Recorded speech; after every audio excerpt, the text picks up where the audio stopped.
काली खाना सेट त्यसमा 7 दिने हाम्रो माइली बुहारी हुन्छ होइन उहाँको र यहाँ क्यामेराम्यान दुईजना बुहारीहरूको मिहिनेत चाहिँ हाम्रो आज चाहिँ लगभग 4 किलो जतिको कुखुरा थियो गेट टुगेदर है आइटममा के छ भन्दाखेरि यो चाहिँ कुखुराको मासु दाल कालो दाल साग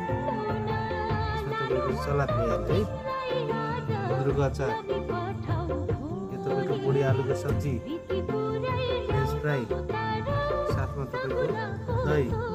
अनि साथमा तपाईँको चाहिँ एकदम शुद्ध गाईको चाहिँ कस्तो लाग्यो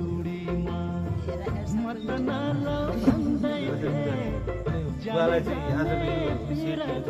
यसो हेर्दाखेरि कस्तो लागिरहेको